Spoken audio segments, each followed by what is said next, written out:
In today's short video, we're going to take a look at the final bunches coming into Clash Royale tomorrow and Wednesday to see which bunches are kind of farming out. Watch this video until the end to know everything you need to know about the bunches, and of course, I will also let you down a link in the description to have kind of overview to see all the changes and the really nice graphics. So check out this, and let's directly jump into that. So guys, we're going to start off with the Archer Queen, which already was like in the work of progress.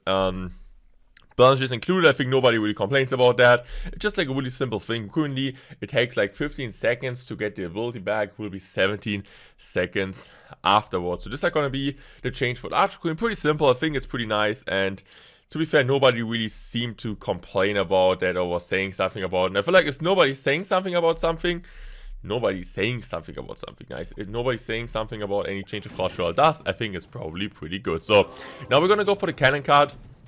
So the shield hit points are going to get a change, minus 8%. So currently shield has 892, it will have 824.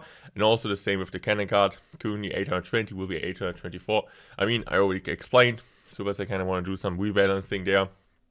But I feel like this will be way worse overall with the shield. So I feel like this will be huge nerf actually to cannon card in my opinion. But let me know what you guys think about that. So next up we do got the Fisherman, which a ton of people seem to not be happy about. Which I'm kind of, I'm a bit surprised. Because I thought like you guys thought Fisherman was as annoying as other players are. But you guys seem to be guys which love to play Fisherman. You guys think it's like a really nice concept, which I personally agree with. So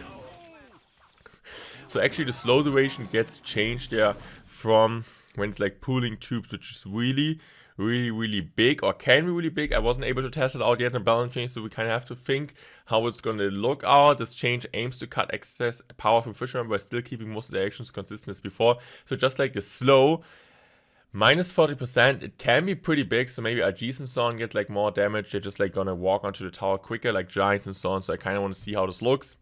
But yeah, this is going to be happening for the Fish Boy. So I decided to still go for it, even some of you guys gave feedback that you don't really like it. So next up, we do get the Doctor hit points from the Goblin Stein, which is now going to die to poison. So yeah, Fireball Zap and so on. Yeah, it's also going to kill. So it's a really big for Lava. And even Lava already finished #1 in the world. So just like the hit points of the small shitter behind this is going to get nerfed, which I think is pretty good because Goblin Stein is currently, of course, broken. Now next up we do get a Ram Rider, which finally gets a nerf, and it still is going to be the hit points interaction. So currently, as you guys can see here on Tournament Standard, it has 1,767.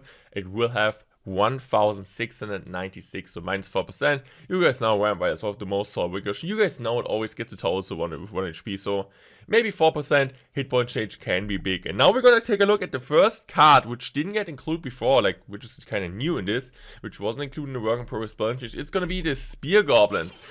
I think it's pretty good. The first hit speed gets a change, minus or like 33% faster. So they're just saying we are partly reverting Spear Goblin's buff in June as an indirect nerf to Goblin Gang and Goblin Giant, which I think is pretty good. So I didn't exactly know that happened in June. I can't really remember all the balance changes, but they actually said it. So I'm just like think they're not lying to us. So they're kind of just reverting the buff which they did half a year ago. Next up we do get the Evo Bomber, which already is in game. Yeah, Evo Bomber just like gets now 1 bomb on a tower, or like they can't. Like, they don't get a double bomb anymore, which I think is actually a really big change, but I still think Evo Bomber is actually viable. Next up, we do get a card which also got included, which I think was pretty important because everybody was complaining about. It's going to be the Electro Dragon. It has to be, right? The extra chain damage, minus 33%, which is really big. So I think this is really nice, man. Like, currently it has 192, it will have 128 afterwards, so this is like way less damage. And they're saying about that, Evolution Electro Dragon was single-handedly destroying huge pushes, which was frustrating for decks that don't have specific counters like Lightning. Yeah, bro. If you didn't have Lightning and you have like a big push, bro, you just play Evo Electro Dragon, just like smashes everything. Next up, you guys might have seen it already on a dev build. Is the Evolution Goblin Barrel. You can kind of clearly now see with an animation that where the normal barrel is, or like better to say, where the tricky barrel is. So this is like kind of going to be a huge nerf for the Evolution Goblin Barrel. So when you're like throwing it, you kind of immediately see, okay, this is the real one, this is the bad one. But I honestly still think it's going to be really good. I still think it's going to be really, really good. Because sometimes when you're playing against it, you're still struggling to keep up with both of the goblins, right? Even you know, okay, this is the right one, this is the fake one, but I still don't have enough elixir to kind of capitalize on that. So next up, we do get the Evolution Ice Spirit there. You guys know Evolution Ice Spirit change.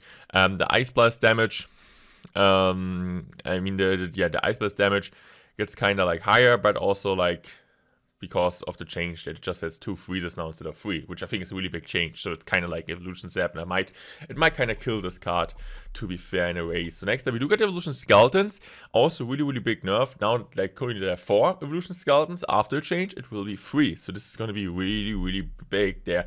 Next up, we do get the Evo Pekka. So like just like the evolution, of course, kind of changes how it heals troops. So if there's like a smaller troop now after the change, it won't heal as much as it used to be. So there are like 3 different scales, right? So it heals more when the troop is like bigger. It's like a tank. Medium characters heal like less, of course, and small characters it doesn't heal too much. This is kind of like the reason why they want to do it, of course, is if you play like a Goblin Gang or Skeleton against Pekka, you're just gonna feel like, okay, normally this card should be really good against it, but after the change it's not gonna be really good because it just like heals up or helps to heals up these kind of troops, like the Pekka. You're just like wasting elixir basically. So now the Pekka does a bit better against like giants and so on, or like heals a bit more in evolution form, but against the distraction units and so on, now the evolution Pekka is way worse. Next up we got the Evo Recruits, which I think was one of the biggest. Yeah, I mean, my biggest concern, I just hate them. And also Donald, the ball chase guy, you're playing evolution recruits, man. I got my eyes on you, bro. I'm watching closely there. So yeah, they're just like getting like a nerf there with the charged range. The charge range gets like a bit bigger, and also the charge damage gets minus 3%. So this is like really, really, really, really big. So currently it's 273, it's gonna be 266, which is really nice. But also the most important thing, it doesn't charge as quick in the evolution form. So yeah, I think that's pretty important. Next up, we do get a Dark Prince buff. Charge range, yeah, minus 13%. It just like charges quicker. I think this is pretty easy explanation. Also, the Baby Dragon has like a bit more radius, 25% more radius, and the Witch as well, 50% more radius. With the Splash, not sure how important it is, but especially for the Witch, because it seems to be still pretty bad. Baby Dragon might be able to play it in some matchups. Next up, we do get the Electro Giant, which is still some people didn't really know what I meant with that. So when you're playing Electro Giant, you guys know, like, or like Golem example, and you're playing like a cannon in the middle, right? If you play a cannon in the middle, it always kites golems and so on. It also kites Electro Giants. But if you play the cannon example like a bit higher to the left hand side, the example like at the bridge, like a bit to the left, the Electro Giant still walks over there. It has like a different. It's just like you can kite it way easier with buildings, right? They're like always like different placement. You can easier go into the anti-lightning placement, so on.